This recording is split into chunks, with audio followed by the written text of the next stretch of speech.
하나님은 주인이십니다. 하늘 영계가 지어지기 전에 하나님은 홀로 계셨습니다. 그가 자기 품속에서 계신 하나님 사랑하는 아들을 위하여 하늘을 지으시고 자기의 기쁘신 뜻을 따라서 그 안에서 모든 것을 지으셨습니다. 그 중에는 섬기는 자로 지음을 받은 천사들도 있습니다. 하늘은 셀 수 없는 많은 천사들이 있어요. 그런데 천사장 가운데에 하나가 하나님의 그 하늘의 주인을 부정하는 일을 발생했습니다. 그는 하나님을 부정하고 또 하늘을 상속받으신 하나님의 아들을 부정했어요. 이는 하나님께서 천사들을 창조하신 뜻을 벗어나는 일이었기 때문에 하나님은 그를 흑암에 가두었고 그곳에서 심판의 날을 기다리게 하였습니다. 이사야서 14장 12절에서부터 15절을 보면 너 아침의 아들 계명성이여 어찌 그리 하늘에서 떨어졌으며 너 열국을 얻은 자여 어찌 그리 땅에 찢겼고 내가 내 마음에 이르기를 내가 하늘에 올라 하나님의 별 위에 나의 보좌를 높이리라 내가 북극의 지폐의 산 위에 자장하리라 가장 높은 구름 위에 올라 지극히 높은 자와 비기리라 하도다 그러나 이제 내가 음부 곧 구덩이의 맨 밑에 빠지리라고 말씀하셨습니다. 요한일서 3장 8절 말씀처럼 하나님이 주인이심을 부인하고 또 그 아들 예수 그리스도가 하늘의 주인이심을 부인하는 자는 죄송하지만은 마귀입니다. 하나님께서 사랑하는 아들을 세상에 보내신 것은 인간을 구원할 뿐만 아니라 요한일서 3장 8절 말씀처럼 마귀를 멸하시기 위해서 왔습니다. 하나님께서 인류를 구원하신 것은 그의 목적이 아니라 바로 은혜입니다. 인류를 구원하는 것이 그의 목적이라면 세상에 멸망받은 사람은 아무도 없을 것이에요. 다 봤지요. 그러니까 나 예수 믿는 사람입니다. 난 예수 믿고 사는 사람입니다. 이렇게 말로만 하는 것이 아니라 하나님의 말씀을 듣고 그 말씀에 순종하고 살아갔을 때 구원받는 거예요. 만약에 100% 구원이 이루어지는 역사가 있다 하면은 하나님은 전능하신 분이기 때문에 원하면 많은 사람들을 100% 다 구원시킬 수 있어요. 왜 어렵게 전도하려고 하고 또 매 주마다 하나님 존재 나와 예배를 드리게 하는 이유가 무엇이냐면은 구원은 여러분들 쉬운 것이지만은 그 구원에 이르는 믿음이 있어야 구원에 이르는 것을 알아야 되는 겁니다.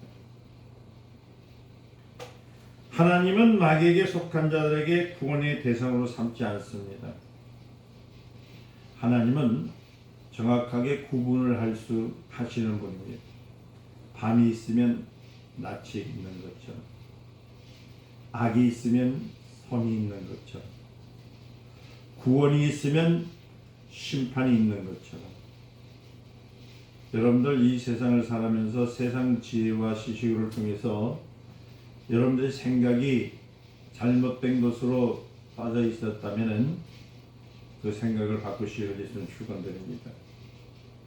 그러므로 주의 이름을 부르지 않는 자는 여러분들 명백하게 멸망을 받습니다. 노아 홍수 때 구원받은 사람의 수는 전 인류 가운데 8명밖에 없잖아요. 이와 마찬가지로 전 인류 가운데 예수 믿고 구원받는 수는 그리 많지가 않아요. 그러니까 좁은 길로 가라. 큰 길로 가는 것이 아니라 생명이 있는 좁은 길. 저 여러분들에게 한번 묻고 싶습니다. 예수 믿는 게 쉬운가요? 세상적인 관계에서 세상적인 기준에 의하면 예수 믿는 것 참 어려워요. 하지 말라, 먹지 말라, 하라. 이렇게 하면 복을 주리라.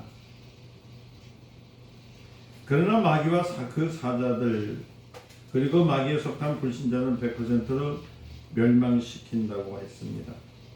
이 멸망은 그냥 멸망이 아니라 그냥 죽어서 사라지면은 사라지고 이 땅에서뿐만 아니라 영원히 존재가 사라져버리면은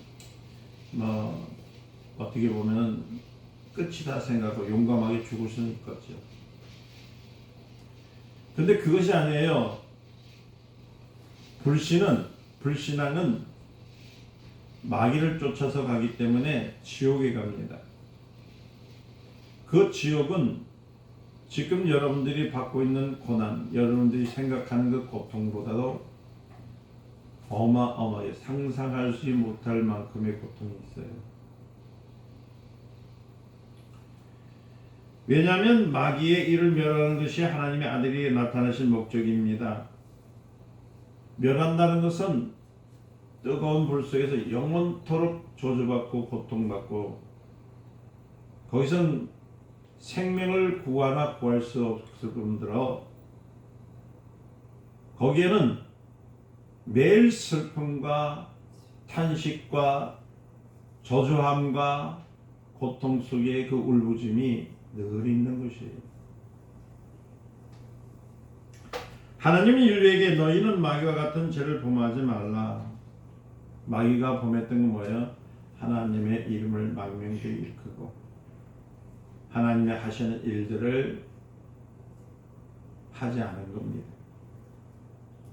그는 하나님을 부정하고 하늘의 주인이며 만왕의 왕이신 그리스도를 부정하는 죄를 범했기 때문에 우리는 어떠한 일이 있을지라도 그리스도의 영을 부인하면 안 됩니다. 예수는 그리스도시요 살아계신 하나님의 아들입니다. 마귀에게 속한 자, 마귀와 함께 유황불 속에 떨어질 것이라고 경고하셨던 것은 전설이 아닙니다. 사실입니다. 오늘날 기독교인들이 특히 목회자들이 유물론적 창조론을 믿습니다. 창세기 1장서부터 3장에 나타난 일들을 신화나 아니면 전설로 얘기를 해버려요. 성경을 잘 가르친다고 하고 성경뿐만 아니라 많은 사람들에게 은혜를 듣게 했던 한 목사님은 창세기 10장서부터 그러니까 아브라함의 출현서부터가 사실이고 그 이전에는 하나의 신화라고 얘기를 했습니다.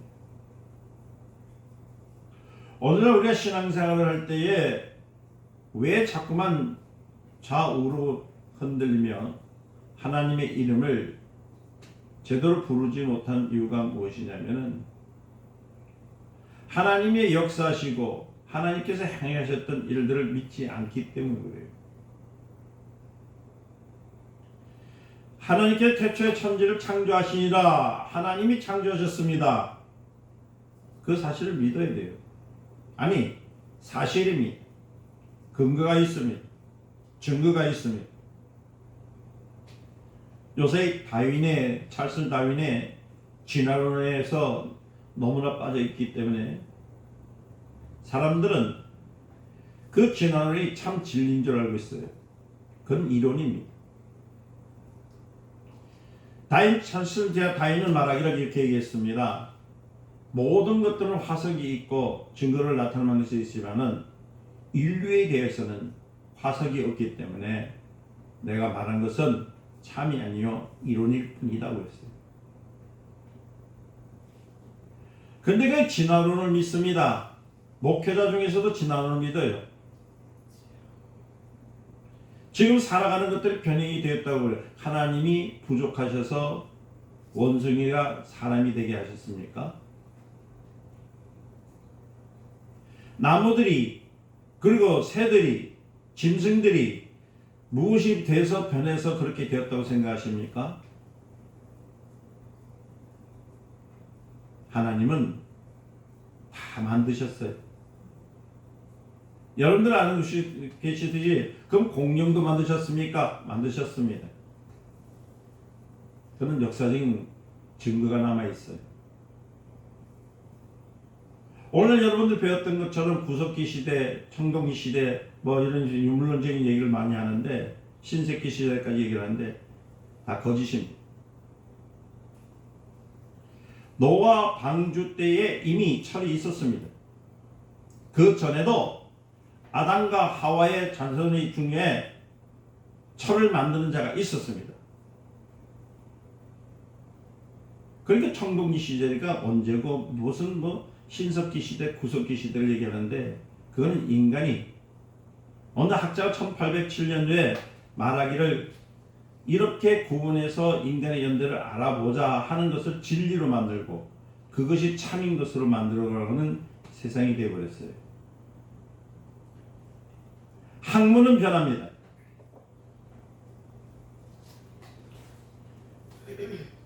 인간들이 그 학문을 연구함을 통해서 일부분은 발견하고 만들 수는 있지만 하나님의 창조에 대해서는 우리 인간이 공부를 한다 해서 아는 것이 아니라 하나님이 증거로 이 땅에 나타내 주셨어요.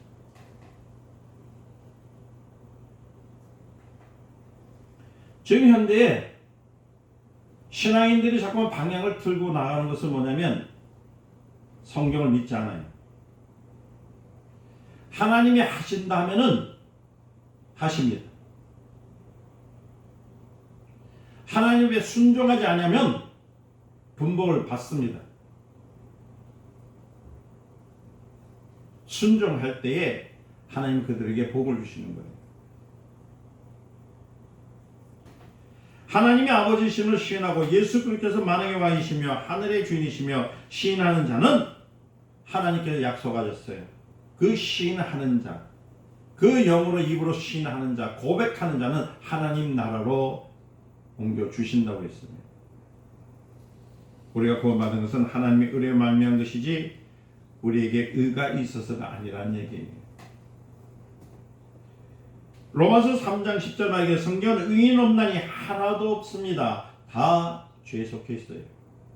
하나님께서 아브라함을 택하신 것도 그가 의로워서가 아니라 그가 하나님을 믿었기 때문에 이를 의로 여기셨다는 거예요. 오늘도 마찬가지예요.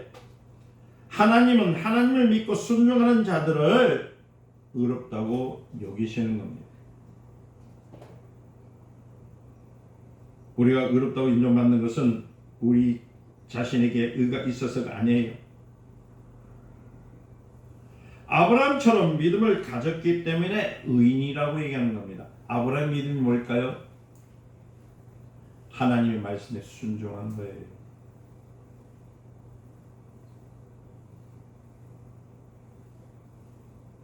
지금 제가 이 말을 한 것은 고별 설교가 될 수도 있어요.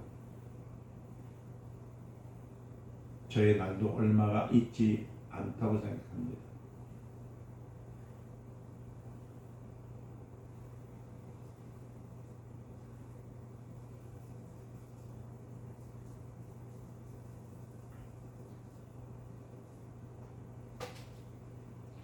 사람이 자기 의를 나타내면 그로 인해서 이 땅에서 보상을 받을 수 있습니다. 그러나 그로 인해 영원히 구원받는 것은 아니에요. 오늘 기독교인들은 자꾸만 이 땅에서 복을 받기를 원해요. 잘 되기를 원합니다. 물론 하나님이 주신 데서 잘 됩니다. 복 받습니다. 사람이 자기 의를 나타내면 그로 인해서 이 땅에서 보상을 받는 것은 확증된 일입니다. 그건 구하지 않아도 하나님이 주신다는 약속이 있는 겁니다. 그렇다고 해서 만일 믿기만 하면 구원을 받느니 행위는 어쨌든 상관없다고 생각하는데 그것도 문제입니다. 구원받았다고 세상 사람이 하는 일들을 똑같이 하고 똑같이 먹고 마시고 똑같이 하나님의 이름을 망명되어 있다면 그들은 구원이 없어요. 이건 매우 어리석은 자들이 생각하는 방법이라는 겁니다. 율법대로 살면 그로 인해서 구원받을 수는 없지만은 이 땅에서는 보상을 받을 수 있습니다. 이것은 이스라엘에게 약속하신 거잖아요. 여러분들 이스라엘 사람들은 구원받은 사람입니까? 아닙니다. 하나님의 복을 받은 사람입니다. 예를 들어서 주일 성수를 지키는 사람은 이 땅에서 보상을 받습니다. 하나님이 주일 성수를 생명같이 지키는 사람들에게는요, 하나님께서 잘 되게 해주실 뿐만 아니라 1000대 1까지 복을 주십니다. 그리고 이 주일날 하나님께서 복을 주시고자 하는 날이기 때문에 이 날의 예배를 목숨을 걸고 진정과 신령으로 드릴 때에 하나님은 그에 대한 보상을 주신다고 약속했습니다. 우상을 멀리하는 사람은 이 땅에서 하나님이 복을 주십니다. 하나님의 이름을 망령되이 이끌지 않고요, 어디 가나 우상에 절하지 않고요, 빌지 않고요, 점치지 않고요, 하나님 말씀을 대로 하나님만이 나의 주님이라고 고백하는 사람은 하나님께서 복을 주십니다. 하나님의 이름을 사랑하고 자신을 거룩히 지키며 부모에게 효도하고 이웃을 사랑하는 사람은 말 그대로 십계명에 나타나는 것처럼 하나님의 약속, 십계명의 그 약속을 강처럼 복을 주십니다. 그러나 우리 영혼을 하나님 나라로 옮길 수 있는 것은 오직 믿음밖에 없습니다. 하나님께서 의롭다고 하심을 인정하시고 하는 것은 오직 믿음밖에 없다는 겁니다. 하나님은 의롭다 하신 자를 인치심으로써 그가 하나님의 소유라는 것을 증명하기 때문입니다. 그렇기 때문에 하나님이 인친 자를 아무도 손댈 수가 없어요. 여러분들 그 몽골에 그 보면 아직도 말이 있죠. 거기 보면 강한 곳에다가 말을 막 풀어놔요. 그런데 이상하게 주인은 그 말을 알아봅니다. 어떻게 알아볼 수 있을까요? 그 엉덩이에 보면은 화인이 있어요. 불로 찢어놓은 화인이 있다는 거예요. 쇠로 만든 이 도장을 불에 달고 말의 엉덩이에 찍으면 이 가죽이 화상이 생기면서 지워지지 않는 그 생기는 겁니다. 주인이 아닌 사람이 그 말에 대한 소유권을 주장하고 싶어도 그렇게 할 수가 없어요. 누구의 것에? 주인의 인친이 있기 때문에. 이와 마찬가지로 하나님의 소유가 된 영혼은 인침을 받아야 한다는 거예요. 그래서 오늘 읽었던 고린도전서 1장 22절에 보니까 저가 또한 우리에게 인치시고 보증으로 성령을 우리 마음에 주셨답니다. 아멘. 그러면 성도들이 신앙생활하는데 내가 불신앙이냐 내가 신앙이냐는 걸 알 수 있는 것은 어디 있을까요? 내 마음속에 있어요. 내 안에 주의 영이 하지 말라라고 주실 때 그 말씀대로 그의 감흥을 지키는 사람은 하나님의 말씀에 순종하는 사람이라는 거예요. 하나님께서 하지 말고 가지 말고 먹지 말라고 했는데도 기꺼이 먹고 가고 움직이게 되면요, 하나님은 그 마음속에 진동을 줘도 내가 어둠 속에 있기 때문에 그 음성을 못 듣습니다. 그렇게 되면 어떻게 될까요? 죄악 속에 빠질 수밖에 없어요. 성령을 받은 사람은 의롭다함을 받은 사실에 대하여 증거받은 사람들이라는 겁니다. 구약시대는 왕이나 제사장 혹은 선지자를 세울 때 사람의 머리에다가 무엇을 붓냐면 감람류를 붓잖아요. 이는 장차 성령이 임하실 것에 대한 예표라는 겁니다. 예수께서 승천하시고 성령이 임하신 대로 사람에게 감람류를 붓지 않습니다. 어떤 사람은 너희 중에 병든 자가 있느냐? 저는 교회의 장로를 청할 것이요 그들은 주의 이름으로 기름을 바르며 위하여 기도할지라는 이 야고보서 5장 14절의 말씀을 근거로 병자를 위해서 기도할 때 실제로 사람에게 기름을 바릅니다. 이거는 성경을 오해한 결과입니다. 기름을 붓거나 바르는 것은 모형입니다. 성령을 받은 것을 실상입니다. 이제는 실상이 왔으니까 더 이상 모형에 집착할 필요가 없다는 겁니다. 과거에 기름받은 자들은 왕이나 제사장 혹은 선지자가 된 것처럼 오늘날 베드로전서 2장 9절 말씀처럼 성령 받은 자는 왕같은 제사장이 될 것이고 또한 왕같은 선지자가 될 것이라고 했습니다. 다시 말씀드리면 성령이 우리에게 임하시면 제사장과 왕같은 선지자가 된다는 거예요. 즉 하나님의 말씀을 증거하는 사람들이 된다는 겁니다. 복음을 증거하는 사람이 된다는 거예요. 그 중에 즉 전도하는 사람들이 된다는 겁니다. 우리는 주님이 다시 오실 그 천년 왕 동안에 이 땅에 그리스도와 함께 왕로를 탄다고 계시록 20장 4절에 말씀하셨잖아요. 여러분 왕 좋지요? 이왕이면 여러분 왕이 좋잖아. 하인이 되실래요? 왕이 되실래요? 그때 세상에 성령 역사가 다시는 없을 것이고 주님과 함께 공중에서 내려온 성도들이 성령을 대신해서 그리스도와 왕 함께 왕으로 타면서 세상에 있는 자들을 지도한다는 거예요. 또한 성령을 모신 사람은 누구나 제사장이 된다는 겁니다. 과거에는 레위 지파만이 제사장이 될 수 있지만 성령을 받은 사람은 누구나 성전 안에서 하나님을 섬기는 제사장이 된다고 해요. 고린도전서 3장 16절과 17절 보면 너희가 하나님의 성전인 것과 하나님의 성전이 너희 안에 거하시는 것을 알지 못하느뇨. 누구든지 하나님의 성전을 더럽히면 하나님이 그 사람을 멸하시리라. 왜 말씀들이 안 되는지 몰라요. 예수님은 예루살렘 성전에서 물건을 바꾸는 사람들, 소나 양을 파는 사람들을 향해서 채찍질을 합니다. 내 집은 뭐 하는 집입니까? 기도하는 집이라. 여러분들은 하나님의 성전입니다. 여러분들은 예루살렘 성전이에요. 그 안에 돈을 따라가고 세상 것을 따라가고 장사하고 모든 것을 치면은 하나님이 싫어하세요. 성전은 오직 하나님의 이름을 부르는 것이고 예배드리는 것이에요. 여러분들 자신이 하나님의 이름을 부르지 않냐고 예배드리지 않냐고 하나님 앞에 찬송하지 아니하면 그건 거룩한 성전이 될 수가 없습니다. 그때 주님이 채찍질을 통해서 다 흩으신 것처럼 여러분들 마음속에 아까 더러운 것들 향하여 주님을 멸하고 싶거든요. 우리 모두는 신정과 신령으로 하나님을 섬기는 제사장입니다. 그리고 오늘 이 자리에 앉아서 예배 드릴 때에 저게야 목사고 여러분들 성도가 아니라 여러분들 자신이 제사장이에요.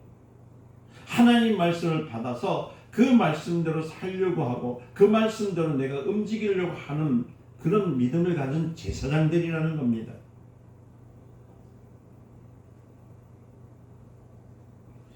그런 제사장이 돼서 우리는 사람들에게 하나님의 약속을 전파해야 되는 겁니다. 복음을 전파하는 거예요. 반드시 이루어질 약속이 되어 증거하는 사람들이 바로 성도라는 겁니다. 이와 같이 성령으로 기름 부은 자들은 누구나 왕 같은 자들이고 제사장 같은 자들이고 선지자 같은 자들입니다. 한마디로 성령을 받고 영적 지도자가 된다는 거예요.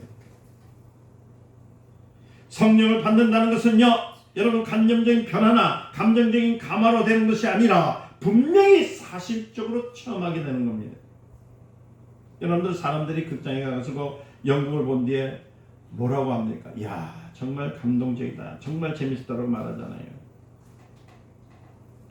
성령을 받았다는 것은 이런 감정적인 변화를 말하는 것이 아니라 실상이에요.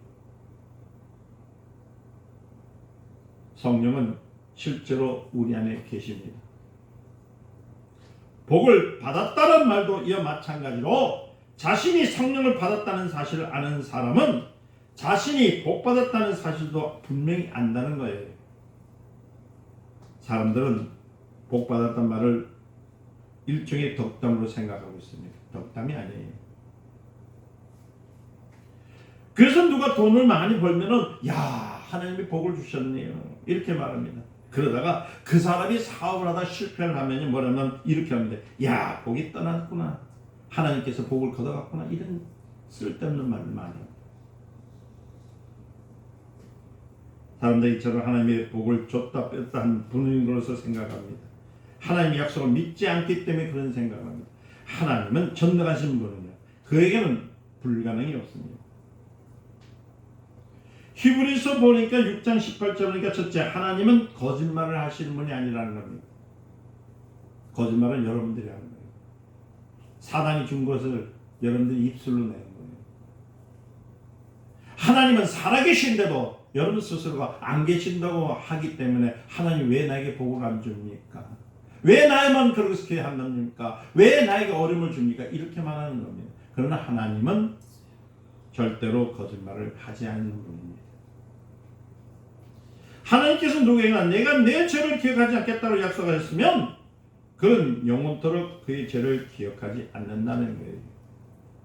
예수를 믿는 조건이 뭐냐면 그의 피로 우리를 씻어주신 거잖아요. 아멘. 죄를 기억하지 않는다는 겁니다. 둘째는 야고보서 1장 17절을 보니까 하나님에게는 회전하는 그림자가 없습니다. 그러니까 한 번 말씀하신 것은 그대로 이루어지는 겁니다. 다시 말씀드리면 하나님이 변덕쟁이 아니에요. 이랬다 저랬다 하지 않습니다. 만일 하나님께서 거짓말을 하거나 변덕을 부리는 분이라면 우리는 절망입니다. 우리가 목숨을 내놓고 하나님을 의지할 수 있는 것은 그가 신실하신 분이기 때문에 목숨도 내놓을 수가 있다는 거예요. 신명기 8장 12절에서 16절 보니까 내가 먹어서 배부르고 아름다운 집을 짓고 거기에 거하며 또 내 우양이를 번성하며 내 은금이 증식되며 내 소유가 다 풍성하게 될 때에 들을 건데 내 마음이 교만하여 내 하나님 여호와를 잊어버릴까 하노라. 여호와는 너를 애굽 땅 종되었던 집에서 이끌어내시고 너를 인도하여 그 광대함과 위험한 광야 곧 불변과 정갈이 있고 물이 없는 건조한 땅을 지나게 하셨으며 또 너를 위하여 물을 굳은 반석에서 내시며 네 열조도 알지 못했던 만나를 광야에서 네게 먹이셨니. 이는 다 무엇하기 위해서요? 너를 낮추시며 너를 시험하사 마침내 네게 복을 주려 하십니다.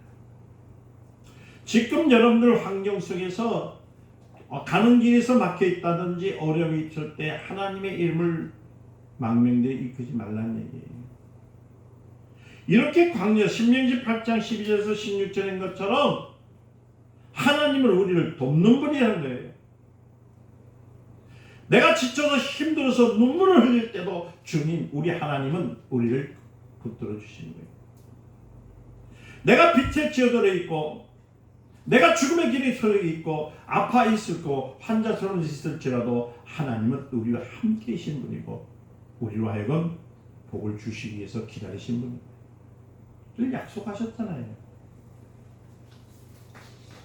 하나님은 이스라엘 백성을 하여금 험난한 광야를 지나며 온갖 고난을 당하였지만 이는 결국 그들에게 뭘 주기 위해서요? 복을 주시기 위함이라는 거예요. 그래서 신앙은 인내가 필요해요. 한번 믿었다면 끝까지 우리는 놓치지 말아요.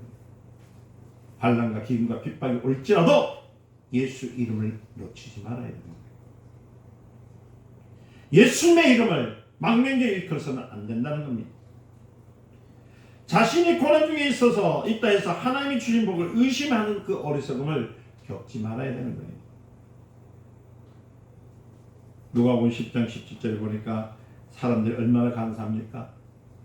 예수님 앞에서 주여 주의 이름으로 귀신도 쫓고 그거 우리에게 항복하더라이다. 요한복음 6장 60절 보니까 기도하는 사람들 얼마 후에는 이 말씀을 어렵다 누가 들을 수 있느냐?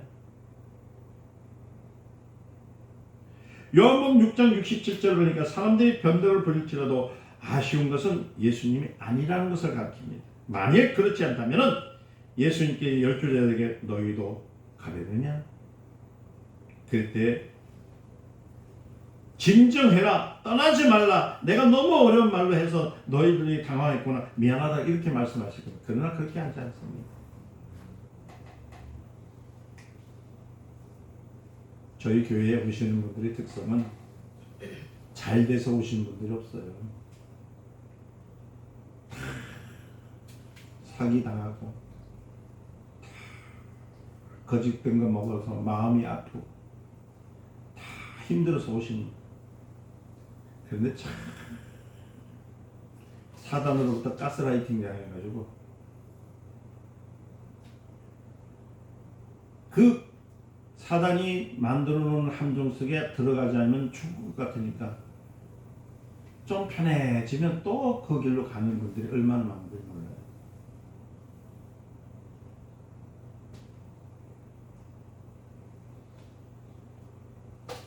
저는 성령이 제게 임하셨다는 사실을 알아요.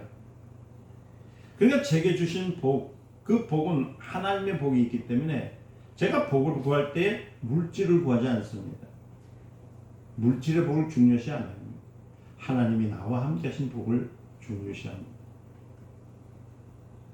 제 손에 재물이 있든 없든 그것은 중요한 것이 아닙니다. 제게는 복을 소유할 권능이 있어요. 능력이 있습니다. 그래서 여러분들이 그러잖아요. 복을 취하는 것이지 구하는 것은 아니다. 복은 올지어다 임할지어다. 아멘. 사단은 내게서 떠나갈지어다. 이게 복 있는 사람의 고백이 여기 있다는 거예요. 우리는 이 사실을 믿어야 됩니다. 재산이 조금 없어졌다 해서 하나님 나를 버리셨나? 하나님 정말 계시나? 이런 변덕스럽고 간사한 삶이 되어서는 안 된다는 거예요. 어떤 상황 속에서도 우리는 하나님이 내게 복을 얻을 권능을 주셨다는 것을 고백해야 됩니다. 인정하는 것은 고백이라는 거거든요.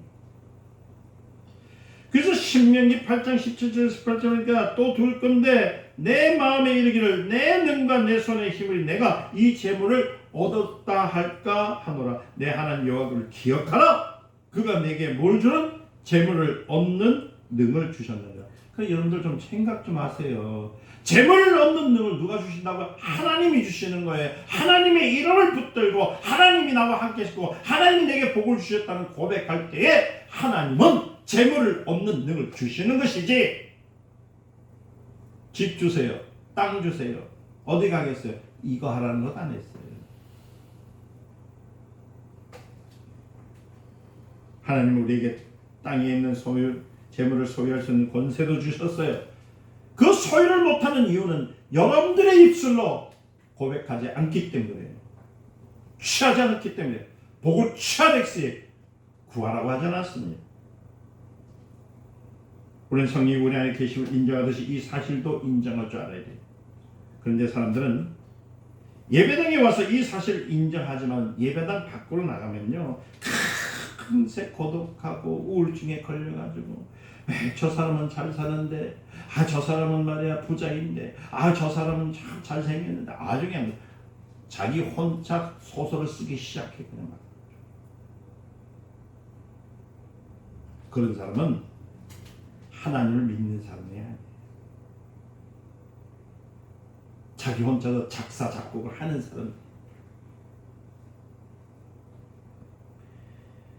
금세 고독에 빠져있던 내게는 하나님도 안 계시고 복도 나를 떠났구나. 나는 아무것도 없는 사람이라고 탄식하고요. 맨날 하나님 앞에 왜 나는 이렇게 이 모양을 만드셨습니까? 탄식하는 사람들입니다. 하나님은 바로 이런 모습 때문에 하나님은 여러분들 향해 실망하시는 거예요. 하나님이 주셨던 말씀, 하나님의 약속을 믿고 살아가는 사람들이 원망을 내뱉습니다. 실패를 말합니다. 두려움을 말하고 있어요. 성령이 한번 우리에게 임하시면요, 우리가 예배를 드릴 때뿐만 아니라 걸음을 걸을 때나 직장에 있을 때나 버스를 탈 때나 잠을 잘 때까지 하나님이 나와 함께 하신다는 것을 믿어야 되는 거예요. 이와 마찬가지로 하나님께서 우리에게 복을 주신 복은 변함이 없어요. 우리 안에 있습니다. 복을 받았다. 이 말은 덕담이 아닙니다. 실상입니다. 사실입니다. 우리는 하나님께서 자신에게 성령을 주셨다는 사실을 인정하듯이 하나님께서 자신에게서 복을 주셨다는 것을 인정해야 돼요. 아멘. 그래서 예배를 드릴 때나 기도할 때는 은혜를 받는 것 같이 느끼게 주고, 예배당 밖에서는 하나님이 자기를 버리신 것처럼 느끼는 사람은 아직 인침을 받지 못한 사람이에요. 그냥 예배당에 왔다가 갔다 가는 사람들이에요. 예수를 믿는 사람에 대해서 누구나 인침 받는 것은 아니란 얘기예요. 하나님으로부터 믿음을 인정받은 자만이 인침을 받는 겁니다. 이스라엘 사람들은 다른 민족들보다 훨씬 오래전부터 하나님을 알았잖아요. 그러나 성령이 그들에게 임하는 것은 예수님께서 승천하신 이후로부터 이루어졌잖아요. 그래서 계시록 7장 4절을 보니까 내가 입맞은 자의 수를 드니 이스라엘 자손의 각 지파 중에서 입맞은 자가 14만 4천이라. 믿는 자가 그렇게 적다는 얘기야. 진짜 하나님을 믿는 사람, 구원을 받아서 하나님 나라에 가는 사람이 적다는 얘기예요. 지금 세상에는 수백만 명의 이스라엘이 있습니다. 그들은요 하나님을 알았지만 그들은 모두가 성령 받은 사람이 아니라는 겁니다. 스데반이 돌에 맞아 죽을 후에 하나님께서 예수 믿는 사람들 세상 여러 지방으로 흩어져 보냈잖아요. 이때부터 하나님은 이스라엘 마음에 완악하게 하셔서 복음이 그들에게 들어가지 못하도록 막아버렸어요. 이는 먼저 누굴요? 하나님의 백성이 아닌 이방인들로 하여금 은혜를 받게 하려는 계획이 있었기 때문에 오늘날 여러분들이 하나님 자녀가 된 거예요. 얼마나 감사. 예수 믿는 거예요. 하나님이 여러분들 자녀 삼기 위해서 이스라엘 백성들에게 완악하게 만들고 여러분들에게 인을 쳐주시잖아요.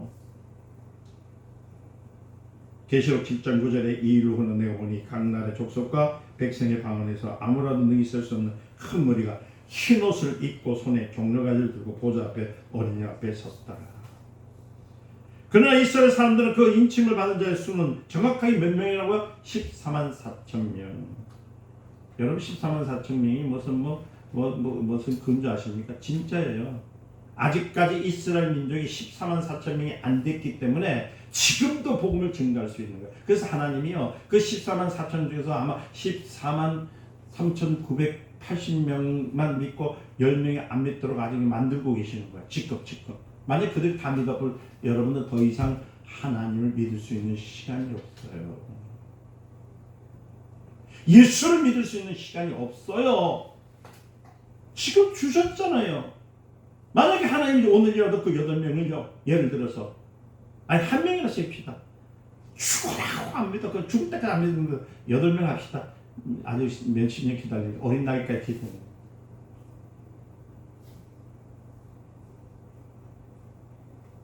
참 교만해.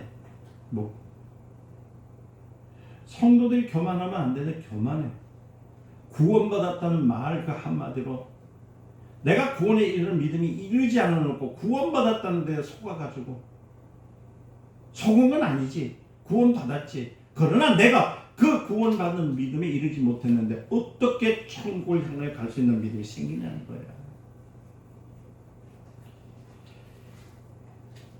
마가복음 13장 28절과 29절에 보니까요 무화과나무를 비유해서 배우랍니다. 그 가지가 연하여서 잎사귀가 내면 여름이 가까운 줄 아나니 이와 같이 너희가 이런 일이 나는 보는 것은 인자가 가까이 곧 문 앞에 이른 줄 알아라. 그러니까 지금 무화과나무를 보라죠. 그 비유를 보러잖아요. 그 잎사귀를 내면 여름이 가까운 줄 아는 것처럼 이제 주님 오실 때 됐다는 거예요.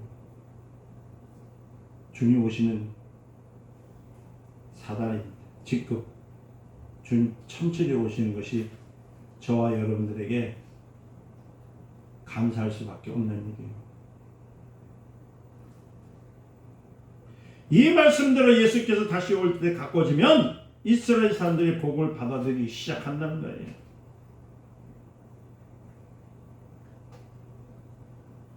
그러니까 언젠가 성령에 임받은 사람들 수가 14만 4천에 이르면 그동안에 열려있던 복음의 문은 닫히는 거예요.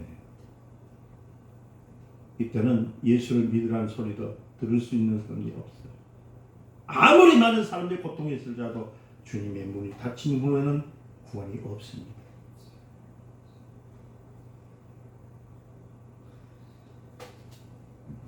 설사 그때 세상의 복음을 받아들일 만한 이방인이 아직 남아있다 할지라도 하나님은 관심을 갖지 않습니다.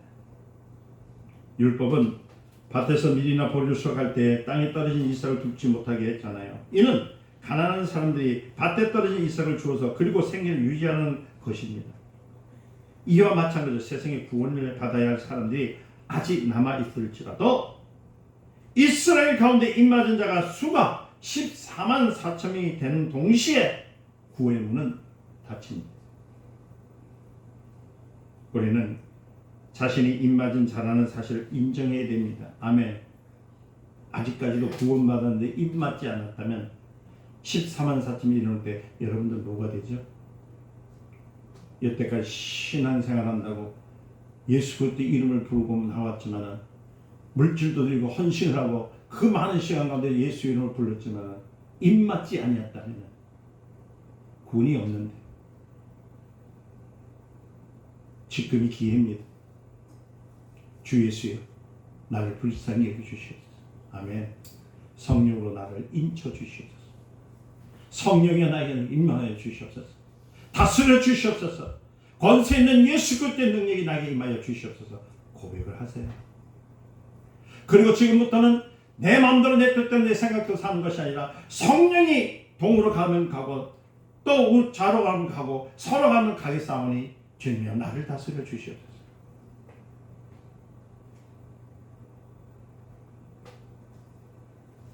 그래서 여러분들 목에 칼이 들어갈지라도요 담대하게 이렇게 고백하세요. 나는 의롭다. 나는 의롭다를 받았다. 나는 성령을 받았다. 나는 복 받았다. 이것을요 매일 고백하세요. 매일. 나는 성령 받았다. 나는 의롭다를 받았다. 나는 복을 받았다. 나는 하나님이 나와 함께 하신다. 자꾸 고백을 하셔야지 믿음이 생기고 신앙이 생기는 거예요. 이 고백 없이 세상에 그 물결 흐르는 대로 갔다가는 여러분들 영원한 하나님의 구원이 없습니다. 예배당에서는 하나님을 찾으면서 밖에 나가서 하나님 무시하고 속이는 사람들이 과연 자기의 생명을 보존할 수 있습니까? 자신이 입맞은다는 사실을 알지 못하고 고독과 외로움 속에서 방황하는 사람들은 과연 그 영혼을 지킬 수 있겠냐는 거예요. 여러분들이 아직까지도 고독하다고 아직까지도 외롭다고 아직까지도 여러분들이 나는 가난한 자로 말한다면 여러분 한 번 더 깊이 생각해 봐야 돼요. 여러분 복 받은 사람들입니다. 복을 사용하세요. 취하여 사용하세요. 난 복 받은 자. 요한복음 1장 48절에 나다나엘이 예수께 어떻게 나를 아셨나요? 하고 물었을 때 예수님이 말씀하십니다. 무화과 나무 아래 있을 때 보았느냐. 이 말은 뭐냐면 예수님은 여러분들 알아보는 것은 생활 속에서 삶 속에서 예수님을 볼 수 있는 눈이 있는 자를 예수님은 보십니다. 예수님을 찾는 자만이 예수님은 그 사람에게 너는 내 것이다. 넌 구원받은 자다. 넌 입맞은 자로 얘기해요. 우리의 신앙은 경고해야 됩니다. 요동치면 안 됩니다. 하나님께서 이런 내 것이라고 인치심과 동시에 우리에게 성령을 주셨다는 사실을 알아야 돼요. 우리는 성령을 모신 자들입니다. 아멘. 그러면 우리에게는 복이 있습니다. 복을 소유할 수 있는 권능이 있습니다. 재물을 소유할 수 있는 권능이 있습니다. 그렇기 때문에 주세요. 나한테 주세요. 이렇게 허락해서 이 말 하지 말고 여러분 정정당당하게 왕같은 제사장의 선지자잖아요. 말하세요. 환경이 여러분을 봤다면 환경아 떠나갈지어다. 아멘. 여러분들이 물질적인 뿐만 아니라 모든 일이 있을 때 물질은 올지어다. 복을 취하세요. 건강이 없어서 떨어질 때 복은 나게 올지어다. 건강은 나게 올지어다. 아멘. 이런 것을 사용하면서 예수 그리스도의 능력을 살아가는 사람은 주님이 기뻐하시는 사람들이에요. 하나님 우리가 이 사실 잊지 않기를 원하세요. 다시 한번 말씀드립니다. 신명기 8장 12절에서 18절에 하나님께서 우리에게 고난을 광야를 걸어가신 것은 우리로 하여금 이 사실을 잊지 않게 하려는. 그러니까 지금 여러분들이 힘듭니다 할 때는 하나님을 바라보세요. 내가 좀 가난하고 어렵습니다 할 때 하나님을 바라보세요. 겸손히 하나님의 손을, 하나님의 도우심을 바라보는 여러분 되시기를 예수님 축원합니다. 히브리서 15장 12장 5절에 6절에 보니까 내 아들아 주의 경계를 경히 여기지 말며 그에게 꾸지람 받을 때에 낙심하지 말라. 주께서 그 사랑하는 자들을 징계하시고 그의 받으시는 아들마다 책짓기를 하나이다. 그 책짓기를 왜 한다고요? 바로 서기하게 합니다. 한 번 더 여러분에게 말씀드립니다. 여러분은 복받은 사람들입니다. 세상에 어떤 변화가 올지라도 우리 가정에도 믿음이 흔들리서는 안 돼요. 그래서 여러분들 이렇게 말씀하세요. 주여 내 가정을 인쳐 주시옵소서. 주여 내 가정을 인쳐 주시옵소서. 주여 내 가정을 인쳐 주시옵시고 나의 우리의 삶을 인쳐 주시옵소서. 아멘. 그 고백이 여러분들을 입맞은 자로서 또 축복받으면서 굳건히 세워준다 사실을 믿으시기를 예수님 축복드립니다. 기도하겠습니다. 하나님 감사합니다. 역사하심을 감사합니다. 저들에게 함께하여 주시옵소서. 예수님의 이름으로 기도드리옵나이다. 아멘.